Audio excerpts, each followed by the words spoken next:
Merci beaucoup. Donc, bonjour à tous.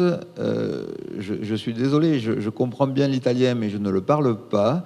Donc, nous allons avoir recours au talent de notre interprète pour vous traduire ce que je vais vous dire. Buongiorno signore e signori, capisco abbastanza bene l'italiano ma non lo parlo, quindi ricorrerò all'ausilio dell'interprete. Okay, donc aujourd'hui, je viens vous voir en tant que chargé de mission qualité origine de la région Aquitaine, mais aussi au titre de nos amis voisins de la région Midi-Pyrénées, pour vous parler d'une marque que nous partageons. Allora, oggi intervengo qui in qualità di responsabile per la qualità e l'origine della mia regione, della regione francese dell'Aquitania, ma anche come portavoce della regione limitrofa che è quella del Midi-Pyrénées. Mais je vous rappelle également, puisque il y a un certain nombre de visages connus dans cette salle, que je suis, pour une partie de mon temps de travail, secrétaire général de l'AREPO, qui est l'Association des régions européennes des produits d'origine, actuellement présidée par le ministre de l'Agriculture d'Émilie-Romagne, Tiberio Raboni. Allora, sicuramente ci sono dei volti conosciuti, quindi ricordo che al di là di questo incarico che ricopro per la Regione Aquitania e per Midi-Pyrénées, con cui abbiamo un marchio in comune, sono anche segretario generale dell'AREPO, che è l'Associazione delle Regioni Europee dei Prodotti d'Origine, che è presieduta dal Ministro dell'Agricoltura dell'Emilia-Romagna. Je vais vous faire une présentation générique, assez synthétique de cette marque, mais bien entendu, si vous avez des questions, j'y répondrai avec plaisir. Allora, la mia sarà una presentazione generica, abbastanza succinta, ovviamente se avete delle domande sono ben lieto di rispondere. Donc, tout d'abord, je pense qu'il est par rapport à ce que je viens d'entendre, il est important de rappeler que les régions françaises n'ont pas de compétences législatives, contrairement aux régions italiennes, espagnoles ou allemandes, par exemple. Allora, prima cosa da dire è che le regioni francesi non hanno competenza legislativa, contrariamente a quanto accade in Italia, in Spagna o in Germania, ad esempio. Donc je vais vous parler d'une marque qui s'inscrit dans le cadre général de la propriété intellectuelle et non pas d'une loi spécifique comme vous pouvez connaître en Italie. Quindi il marchio di cui vi parlerò si inserisce nell'ambito della proprietà intellettuale e non appunto, visto che le nostre regioni francesi non hanno competenza legislativa, come avete invece voi in Italia. Quindi parliamo di proprietà intellettuale. Donc cette marque s'appelle la marque Sud-Ouest. Vous voyez sur la présentation qui est affichée actuellement le terme bannière Sud-Ouest. C'est une idée des communicants. L'idée de la bannière, c'est l'idée de fédérer sous un même drapeau, mais bien entendu, il s'agit juridiquement d'une marque. Allora, qui vedete in questa prima diapositiva il marchio Sud-Est France e vedete anche la parola banniera. Ora, questa parola che significa letteralmente appunto bandiera, ha l'idea di riunire sotto di sé, attorno a sé, appunto dei soggetti, dei prodotti, però è comunque giuridicamente un marchio. Alors pourquoi deux régions ensemble? La première raison, c'est que ce sont deux régions qui n'ont pas des noms avec une grande notoriété au sens agroalimentaire. C'est-à-dire qu'Aquitaine et Midi-Pyrénées ne sont pas des noms porteurs de sens, comme nous pouvons avoir par exemple en France l'Alsace ou la Bretagne. Allora, perché, prima domanda che ci facciamo, perché due regioni decidono di mettersi insieme, di intraprendere insieme questo cammino? Innanzitutto perché sono due regioni che da un punto di vista agroalimentare non sono molto conosciute, come invece lo sono l'Alsazia o la Bretagna. Par contre, ces deux régions couvrent un territoire géographique naturel qui est le bassin versant de l'un des 5 grands fleuves français qui s'appelle la Garonne. Però è un territorio geografico che è coperto dal fiume della Garonna e che è appunto un territorio geografico dove l'agricoltura gioca un ruolo importante. Qui est également une zone économique naturelle dans laquelle les entreprises ont l'habitude de travailler sur une agriculture particulièrement diversifiée.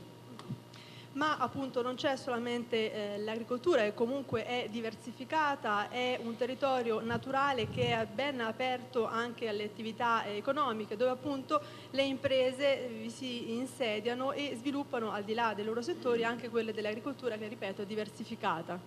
Et donc, lorsque chacune des deux régions a imaginé faire sa propre marque, ce sont les entreprises, les opérateurs économiques qui ont dit à la région Aquitaine et à la région Midi-Pyrénées, ce serait mieux de faire une marque commune, car ça correspond à la pratique du territoire par les opérateurs économiques.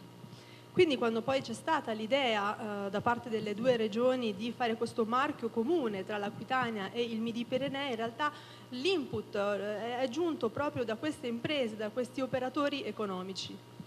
Les deux régions donc, ont créé une marque dont elles sont copropriétaires et elles ont créé une association pour gérer cette marque. L'association réunit les institutions, c'est-à-dire les deux régions, les agences de promotion, mais aussi les représentants des acteurs économiques. Nous appelons ça en France les chambres consulaires, par exemple la chambre d'agriculture. Je ne sais pas si l'équivalent existe en Italie. Allora, queste due regioni sono coproprietarie di questo marchio e hanno istituito un'associazione per la gestione pratica del marchio e delle sue attività. E quali sono gli attori che essa comprende? Ci sono le istituzioni, ci sono le agenzie di promozione e i responsabili che appunto sono da noi considerate le camere consulari, no? Il responsabile dell'agricoltura, che si chiede appunto, non so se in Italia esista lo stesso sistema. Chacune des deux régions peut conduire ses propres opérations à l'intérieur de la marque et dans ce cas, elle fera apparaître simplement le nom région Aquitaine ou région Midi-Pyrénées, le cas échéant. Allora c'è un'attività congiunta, ma può anche esserci un'attività singola, ovvero solo l'una delle due regioni può attivarsi, in quel caso far apparire solamente il marchio Regione Aquitania o Regione Midi-Pyrénées.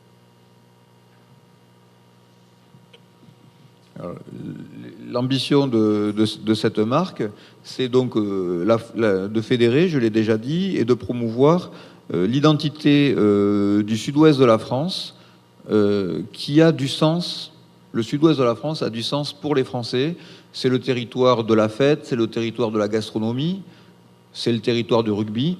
Donc c'est un territoire qui est bien identifié pour les Français comme étant un lieu où on mange particulièrement bien, où on aime les plaisirs de la table. Allora, vediamo qual è il nostro obiettivo come marchio, come marca, quello di riunire, qui c'è scritto federare, come l'ho già detto prima, ma anche quello di promuovere prodotti che sono identificati dal marchio sud-ovest appunto della Francia. Perché? Perché se diciamo sud-ovest della Francia, questo concetto è ben noto ai francesi, perché il sud-ovest che cosa evoca? Evoca la festa, evoca il rugby, evoca la gastronomia, il piacere i piaceri della tavola, quindi sono dei concetti ben noti ai francesi. Donc les produits qui rentrent dans cette marque, je vais y revenir ensuite, mais fondamentalement, cette marque concerne des produits qui ont des matières premières agricoles issues des deux régions que sont Aquitaine et Midi-Pyrénées. Allora, quali sono questi prodotti comunque promossi sotto questo marchio? Sono prodotti le cui materie prime agricole provengono da una delle due regioni. Il y a également une déclinaison agriculture biologique à cette marque, car les consommateurs de produits agriculture biologique sont particulièrement attentifs à l'origine des produits qu'ils consomment. Al di là del marchio sud-ovest della Francia c'è anche il marchio bio sud-ovest della Francia, perché abbiamo notato una certa sensibilità dei consumatori all'origine e all'aspetto biologico. Donc pour adhérer à la marque, si on est un producteur agricole, il suffit d'avoir le lieu de production à l'intérieur d'une des deux régions, Aquitaine ou Midi-Pyrénées. Allora, come si aderisce? Se si è un produttore basta avere il luogo di produzione in una delle due regioni, Aquitania, lo ripetiamo, o Midi-Pyrénées. Mais lorsque l'on est une entreprise agroalimentaire, il faut non seulement avoir le lieu de production dans la zone Aquitaine ou Midi-Pyrénées, mais également répondre à un cahier des charges. Et je donne tout de suite un exemple, des produits transformés qui feraient référence à d'autres régions ou à d'autres cultures ne seraient pas acceptés à l'intérieur de la marque. Allora, dicevamo quindi se si è un produttore, per aderire basta avere il proprio luogo di produzione in una delle due regioni, ma se si parla di imprese agroalimentari, in questo caso bisogna anche rispondere ad un capitolato ben preciso e soprattutto per quanto riguarda la trasformazione è vietato ogni riferimento a, diciamo, cultura alimentare, ricette alimentari o regioni o prodotti di altre regioni. En effet, l'objectif est de valoriser la matière première agricole et le patrimoine gastronomique des deux régions. Quindi l'obiettivo è quello di valorizzare la materia prima agricola e il patrimonio delle due regioni, lo ripetiamo. Alors pour quel type d'utilisation la marque a-t-elle été imaginée? Il s'agit en premier lieu, et c'est le cas le plus facile, des salons, des foires et expositions. Perché è stato creato questo marchio? Innanzitutto l'utilizzo più semplice è quello di utilizzarlo nell'ambito di fiere, manifestazioni, eccetera. Dans le cas de salons business to business, B2B, nous allons porter plus d'attention à l'entreprise elle-même qu'à ses produits. Per quanto riguarda gli incontri B2B, ad esempio, prestiamo maggiore attenzione alle imprese piuttosto che ai prodotti in quanto tali. Mais lorsqu'il va s'agir des opérations en point de vente, donc directement auprès du consommateur, cette fois-ci, nous serons particulièrement attentifs aux produits eux-mêmes et à l'origine des matières premières. Quindi dicevamo, quando si parla di incontri B2B prestiamo maggiore attenzione alle imprese piuttosto che ai prodotti, ma nelle operazioni invece nei punti vendita, dove è importante il contatto appunto con il cliente, in questo caso diciamo, è il prodotto a avere il ruolo più importante. Cela fait 2 ans que nous travaillons à cette marque avec l'ensemble des opérateurs. La question que nous avons aujourd'hui sur la table, c'est est-ce que nous mettons la marque avec le nom géographique sur les produits dans les points de vente? Allora, sono ormai 2 anni che lavoriamo con i nostri operatori su questa idea e su questo marchio. La questione che si pone adesso è: mettiamo il nome appunto del marchio sui punti vendita? Come ci muoviamo? Cette question fait fortement débat puisque 60% du chiffre d'affaires agricole des deux régions vient des signes officiels de qualité et d'origine. Allora, è una domanda questa molto importante perché il 60% del fatturato agricolo delle due regioni proviene da segni distintivi di qualità e d'origine. Il s'agit de 3 milliards d'euros sur 5 milliards d'euros de chiffre d'affaires agricole. Sono 3 miliardi di euro su 5 miliardi. Or, si nous mettons une origine géographique sur des produits qui ne sont pas sous signe officiel de qualité d'origine, nous donnons accès à une mention géographique à ces produits sans qu'ils aient les contraintes des signes officiels de qualité et d'origine. Quindi se mettiamo una denominazione d'origine su prodotti che non sono sotto segno d'origine, in qualche modo creeremmo delle difficoltà. Et il a été rappelé par l'intervenant précédent que ces signes officiels de qualité d'origine ont des coûts supérieurs liés à des coûts directs ou indirects. E come è stato detto e ricordato anche dall'oratore che mi ha preceduto, questi segni distintivi hanno dei costi diretti e indiretti maggiori, superiori a quelli degli altri prodotti. Les 2 autres usages de la marque sont l'exportation, notamment vers le marché chinois. Allora, quali sono gli altri usi di questi prodotti che vanno sotto il marchio appunto Sud-Est? Abbiamo, in questo senso, ci siamo aperti all'esportazione, in particolare al mercato cinese. Une licence d'utilisation a d'ores et déjà été attribuée à une entreprise d'État chinoise qui va créer dans une province chinoise des maisons du Sud-Ouest. Ed è stata già attribuita una licenza d'uso ad un'impresa statale cinese che per la creazione di una casa appunto del Sud-Est Francia. Ces maisons du Sud-Ouest vont être assises en termes d'approvisionnement sur des zones sous douane. Allora, queste case appunto sono delle aree coperte da dogana, sotto area doganale.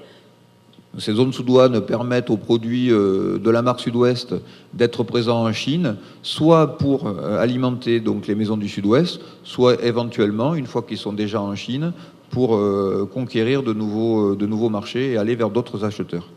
E sono quindi particolarmente vantaggiosi questi sistemi perché? Perché permettono di andare verso un mercato enorme, ma soprattutto di aprirsi verso altre possibilità.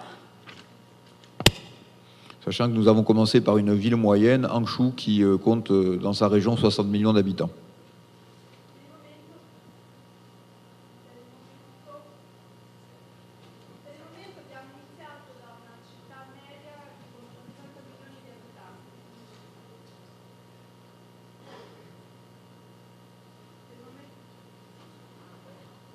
Mi sentite? Sì. Per il momento abbiamo iniziato da una città di dimensioni medie di 60 milioni di abitanti. Bien entendu, l'utilisation plus classique de la marque sera les campagnes de promotion dans les médias. E ovviamente faremo tanta attività di promozione tra i mass media. Alors, quels produits vont être concernés par la marque? Tout d'abord, il y a évidemment les signes officiels de qualité et d'origine. Allora, quali sono i prodotti? Ci chiedevamo prima. Ovviamente ci sono i segni distintivi di qualità e d'origine. Donc, ceux-là seront automatiquement dans la marque, mais il y a des cas particuliers qui sont deux IGP qui s'appellent exactement Sud-Ouest. E al di là di quelli appunto già riconosciuti e conosciuti, abbiamo due casi particolari di IGP con a fianco la dicitura Sud-Ovest. La plus connue que vous connaissez peut-être, c'est le foie gras du Sud-Ouest, produit typiquement français. E ovviamente forse lo conoscete già, abbiamo un caso di IGP foie gras du Sud-Est, ovviamente immagino conosciate il foie gras. Et la seconde, c'est le porc du Sud-Ouest qui vient juste d'être reconnu par Bruxelles. E poi quello del maiale, dell'IGP appunto del maiale del Sud-Ovest che è appena stato riconosciuto da Bruxelles.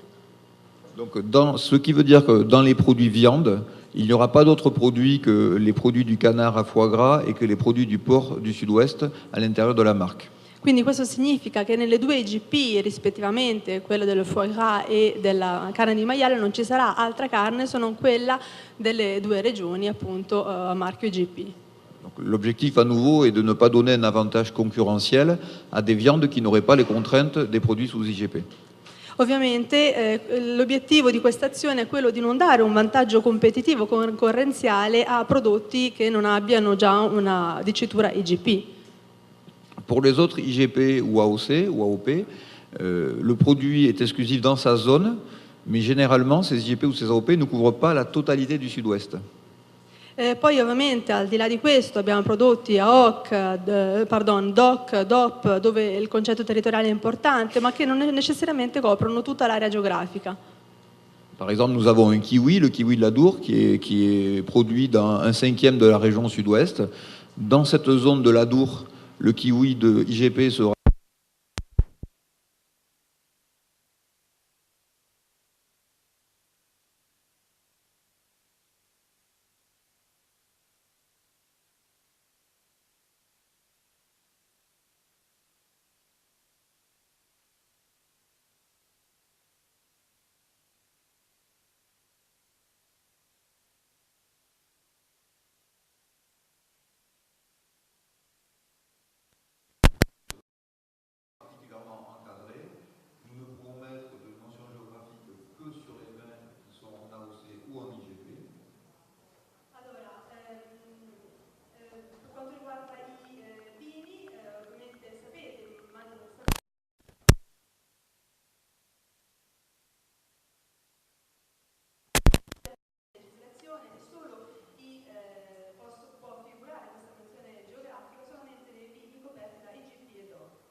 France gère la totalité des sites officiels de qualité d'origine. Questo un ente appunto statale pubblico perché è gestito dal Ministero dell'Agricoltura che si occupa di tutti i segni distintivi di qualità d'origine. Nous préparons avec l'INAO une charte de bonne pratique qui nous permettra